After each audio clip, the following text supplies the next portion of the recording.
El día que cumplí 15 años, mientras todos bailaban y celebraban, vi a mi padre besando a mi madrina en el estacionamiento del salón. En ese momento entendí por qué mi madre lloraba por las noches, y supe que nada volvería a ser igual. Historias como esta podrían pasarte a ti. Suscríbete y escucha lo que aprendí sobre el perdón y las heridas familiares. Dicen que la familia es sagrada, que los lazos de sangre son inquebrantables. Crecí creyendo eso en mi pequeño pueblo de Guanajuato. Mi nombre es Alejandra, y esta es la historia de cómo descubrí que mi padre, el hombre que idolatraba, llevaba una doble vida que destrozó nuestro hogar. Éramos lo que todos llamaban la familia perfecta. Mi papá, Raúl, era dueño de una ferretería que le iba muy bien. Mi mamá, Elena, era maestra en la primaria local. Yo era la mayor de 3 hermanos. Miguel tenía 12 y Sofía apenas 8 cuando todo sucedió. Vivíamos en una casa bonita, íbamos a misa los domingos, y los vecinos siempre decían que éramos un ejemplo a seguir. Mi papá era estricto pero cariñoso. Nos llevaba a la plaza los domingos después de misa para comprar nieves, nos ayudaba con la tarea, y siempre estaba presente en nuestros festivales escolares. Mi mamá lo adoraba. La forma en que lo miraba, como si fuera su héroe, me hacía soñar con encontrar algún día un amor así. Conforme fui creciendo, comencé a notar pequeñas grietas en ese cuadro perfecto. Mi papá empezó a llegar tarde del trabajo, a veces oliendo a perfume que no era el de mi mamá. Sus explicaciones siempre parecían razonables. Tuve que ayudar a una clienta a cargar material pesado. La esposa de don Pedro pasó a la ferretería y me trajo comida. Mi mamá parecía aceptar estas explicaciones, pero yo la veía llorar cuando creía que nadie la observaba. Sandra, mi madrina de bautizo y mejor amiga de mi mamá desde la secundaria, comenzó a frecuentar más nuestra casa. Era una mujer hermosa, soltera, que trabajaba en el banco del pueblo. Siempre me traía regalos y me trataba como si fuera su sobrina favorita. Cuando llegó el momento de planear mi quinceañera, fue ella quien se ofreció a ser mi madrina principal. Mi mamá estaba agradecida por su apoyo, especialmente porque mi papá cada vez estaba más ausente con los preparativos. Tiene mucho trabajo en la ferretería, justificaba mi mamá cuando él faltaba a las pruebas de mi vestido o a las citas con el salón de eventos. El día de mi quinceañera finalmente llegó. Todo era como lo había soñado, mi vestido rosa pálido, el salón decorado con flores blancas, mis amigos y familia reunidos para celebrar. Mi papá, elegante en su traje, me llevó al centro de la pista para nuestro vals. Recuerdo mirar a mi mamá y verla con lágrimas en los ojos, orgullosa. Sandra, en un vestido azul turquesa, nos miraba sonriente desde su mesa. Después del vals y la cena, salí un momento al estacionamiento para tomar aire. El maquillaje, los zapatos altos, y el corsé del vestido me tenían agobiada. Fue entonces cuando los vi. Mi papá tenía a Sandra contra la pared de atrás del salón y la besaba apasionadamente. Ella llevaba el lápiz labial corrido y él tenía la camisa desabotonada. Me quedé paralizada, sintiendo que el mundo se detenía. No pude gritar, no pude moverme. Después de unos segundos que parecieron eternos, di media vuelta y regresé a la fiesta, con el corazón latiendo tan fuerte que pensé que se me saldría del pecho. No sabía qué hacer. ¿Debía decírselo a mi mamá? ¿Debía confrontar a mi papá? ¿O fingir que no había visto nada para no arruinar mi propia fiesta? Decidí guardar silencio esa noche, pero la imagen de ellos juntos me atormentó durante toda la celebración. A la mañana siguiente, mientras desayunábamos y comentábamos lo bonita que había sido la fiesta, no pude contenerme más. Las palabras salieron de mi boca como veneno. Vi a papá besando a Sandra en el estacionamiento anoche. El silencio que siguió fue devastador.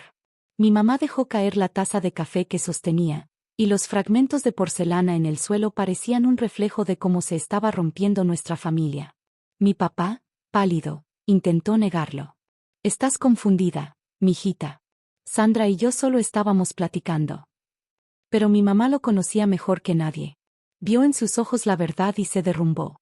Entre lágrimas le preguntó si era cierto, si la estaba engañando con su mejor amiga. Mi papá, acorralado, no tuvo más remedio que confesar. «Esto no es así, Elena. No es como parece». «¿Por cuánto tiempo?», preguntó mi mamá con voz quebrada. «7 años», respondió él, mirando al suelo. «7 años. Más de la mitad de la vida de mi hermano Miguel. Casi toda la vida de Sofía. 7 años de mentiras, de excusas, de engaños. Mi mamá gritó como nunca la había escuchado antes, un grito de dolor puro que hizo que mis hermanos pequeños corrieran asustados a la cocina. Los días siguientes fueron un infierno. Mi papá se fue a dormir a la ferretería. Sandra dejó de contestar llamadas y, según rumores del pueblo, se mudó a Celaya con una hermana. Mi mamá se encerró en su cuarto por 3 días, saliendo solo para prepararnos comida y asegurarse de que estuviéramos bien, aunque ella claramente no lo estaba. El chisme corrió como pólvora por el pueblo. De repente, todos parecían saber lo que había pasado. Algunos vecinos que antes nos ponían como ejemplo ahora nos miraban con lástima o murmuraban a nuestras espaldas.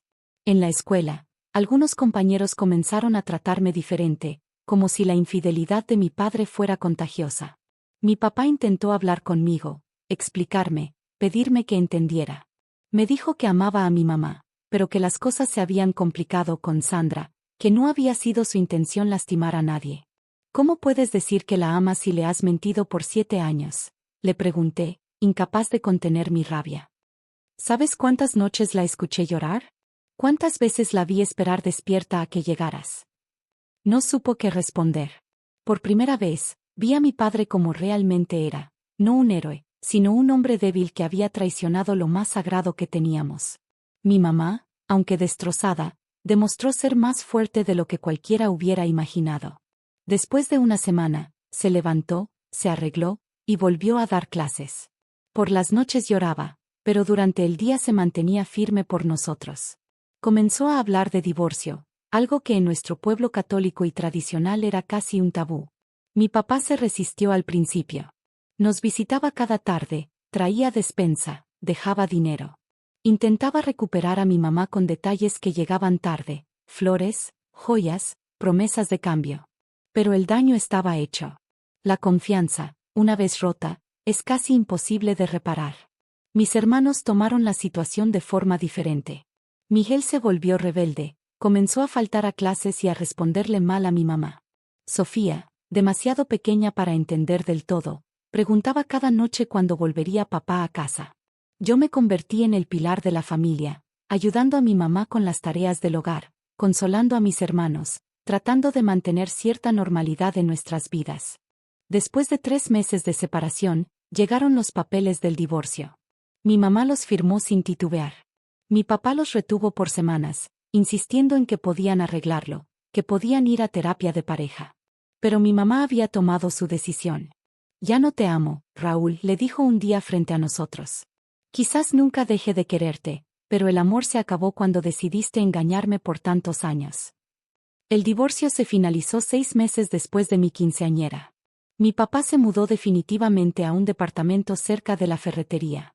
Nosotros nos quedamos en la casa familiar, aunque tuvimos que ajustarnos a vivir con menos ingreso. Sandra regresó al pueblo un año después. Un día la vi en el mercado. Nuestras miradas se cruzaron y ella inmediatamente bajó la vista, avergonzada.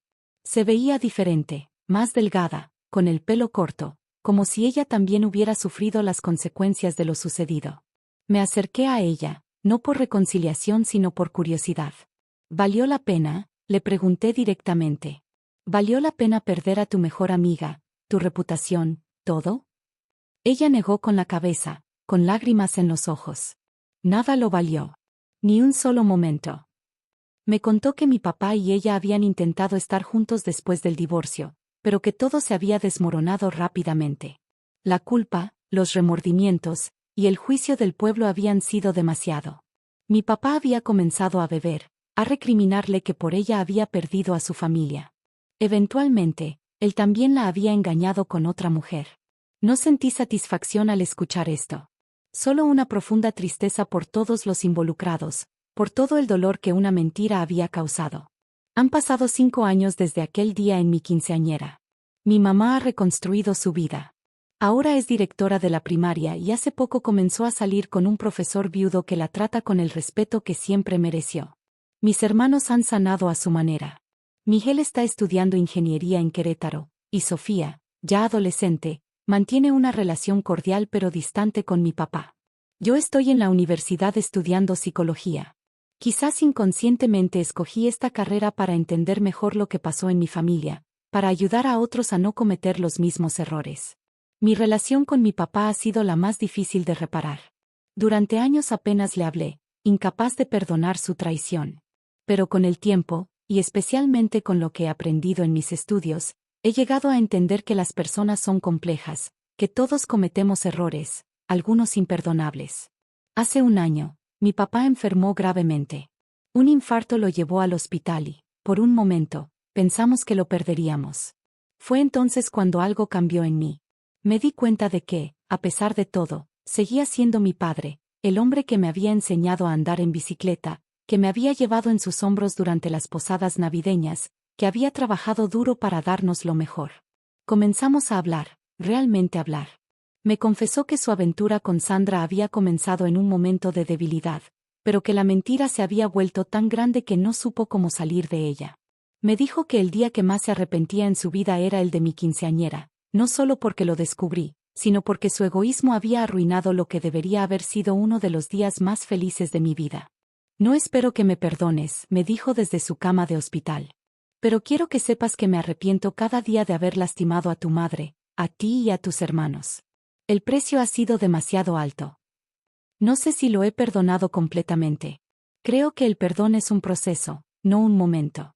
Pero he aprendido a aceptarlo como es, un hombre imperfecto que cometió un grave error y que ha tenido que vivir con las consecuencias. Esta experiencia me ha enseñado mucho sobre el amor, la lealtad y el perdón. He aprendido que una mentira puede destruir lo que tomó años construir. Que a veces las personas que más amamos son las que más pueden herirnos. Y sobre todo, que la familia, aunque no sea perfecta, aunque esté rota, sigue siendo familia. Si pudiera hablar con aquella Alejandra de 15 años que vio a su padre besando a otra mujer, le diría que sí, que dolerá, que a veces sentirá que no puede respirar de tanto dolor. Pero también le diría que sobrevivirá, que todos sobrevivirán, y que de alguna manera, algún día, encontrarán paz. ¿Has tenido que perdonar una traición familiar? ¿Crees que la infidelidad puede ser perdonada o es un límite que no se debe cruzar? Te leo en los comentarios. Y recuerda que compartir nuestras heridas a veces es el primer paso para sanarlas.